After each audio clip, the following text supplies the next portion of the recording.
Good morning students. आज जो है हम अपना नया टॉपिक स्टार्ट करेंगे सवैये। सवैये के जो कवि हैं वे हैं रस खान। कौन है? रस खान। रस खान का जो जीवन परिचय है वो मैं आपको पहली वीडियो में करवा चुकी हूँ। तो रस खान के बारे में हमने पढ़ा था। इनके गुरु थे गोसाई विठलनाथ। क्या कौन थे? गोसाई विठलनाथ। इनका जो पहला पूरा नाम था वो था सैयद इब्राहिम। क्या नाम था? सैयद इब्राहिम। इन्होंने जो है गोसाई विठलनाथ को अपना गुरु बनाया। उसके बाद ये जो है ब्रज भूमि में जाकर रहने लगे और वहां इन्होंने अपना नाम बदलकर सैयद इब्राहिम से रस खान कर लिया। तो ये जो है श्री कृष्ण के अनन्य भक्त हैं। किसके? श्री कृष्ण के। श्री कृष्ण के अनन्य भक्त हैं ये। अनन्य क्या होता है? अनन्य, न अन्य, मतलब उसके समान कोई दूसरा नहीं।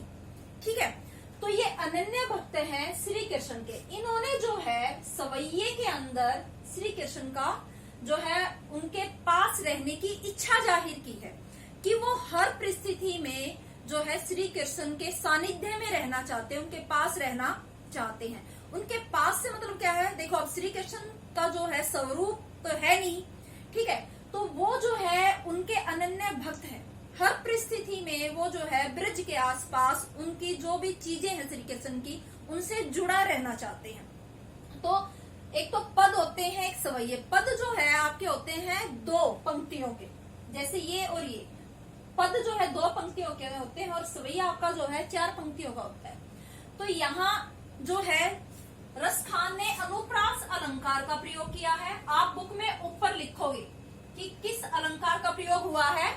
अनुप्रास अलंकार का। दूसरा जो है शांत रस का प्रयोग हुआ है। शांत रस। अब आपके लिए जो रस है वो बिल्कुल नए है, क्योंकि रस जो आता है आपका 10th क्लास में जाकर, जैसे शांत रस है, श्रृंगार रस है, क्रोध रस है, विविध रस है। ठीक है, इस तरह से 8 रस होते हैं। तो जो भक्ति से रिलेटेड आपके पद या दोहे होते हैं उनमें ज्यादातर शांत रस का जो है प्रयोग किया जाता है। तो यहाँ जो है हम रस खान ने जो दिया है वो पढ़ेंगे। देखो, रस खान जी क्या कहते हैं? मानुष हो तो वही रस खानी, बसो ब्रज गोकुल गांव के गवार। अब उन्होंने यहाँ जो है ब्रज भाषा का प्रयोग किया है। कौन सी भाषा का प्रयोग हुआ है? ब्रज भाषा का।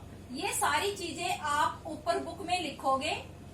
अनुप्रास अलंकार का, ब्रज भाषा का, शांत रस का प्रयोग हुआ है। ठीक है, अब रस खान जी क्या कहते हैं? मानुष क्या होता है? मनुष्य। क्या? मनुष्य। हऊ का अर्थ क्या होता है? बनु। बनु। तो वही रस खानी। रस खानी यहाँ कौन है? रस खान। रस खान जी कहते हैं कि अगर मैं मनुष्य बनूं, बसो। बसो का अर्थ क्या होता है? बसना।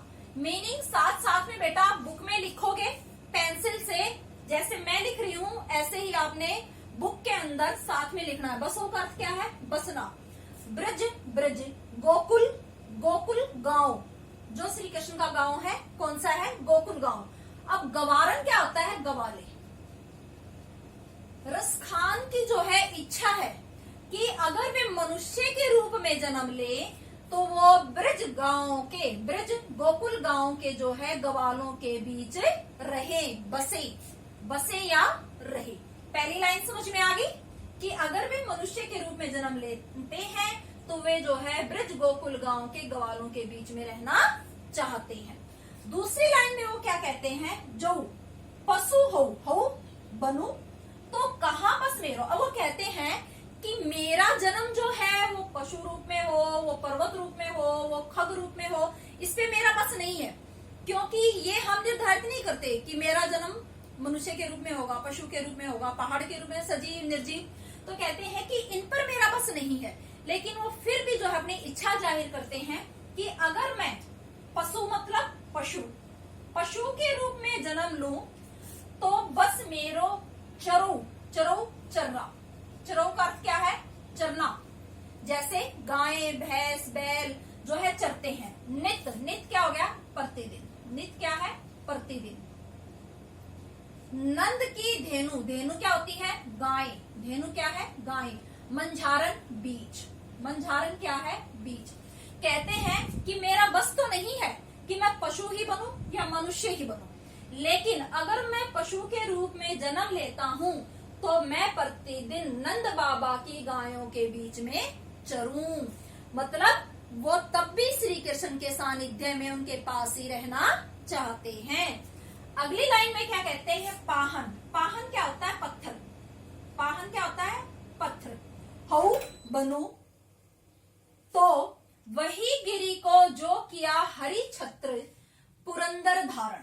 कहते हैं अगर मैं पत्थर बनूं, गिरी पर्वत, तो उसी पर्वत का, उसी पहाड़ का पत्थर बनूं जो किया, जिसको किया। हरि छत्र कौन है यहाँ पर, श्री कृष्ण। हरि छत्र कौन है, श्री कृष्ण। श्री कृष्ण ने, अब पुरंदर कौन है, इंद्र। कौन है, इंद्र। धारण किया। जिस पर्वत को श्री कृष्ण ने इंद्र का घमंड तोड़ने के लिए अपनी उंगली पर धारण किया था, मैं उसी पर्वत का पत्थर बनूं।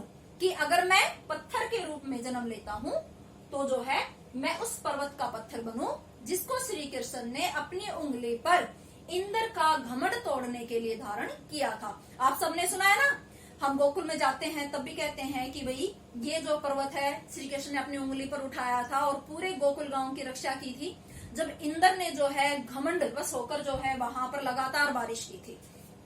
देखो लास्ट लाइन में क्या कहता है, जो खग हो, हऊ का अर्थ क्या है, फिर वही बनू, खग पक्षी। लास्ट लाइन में क्या कहता है, अगर मैं पक्षी बनूं तो बसेरो, बसेरा बसना, तो मेरा बसेरा कहाँ हो, करो मिली कालिंदी। कालिंदी है यमुना, यमुना का पर्यायवाची है कालिंदी नदी। कूल, कूल किनारा, और कदम क्या है यहाँ, कदम पेड़ का नाम है।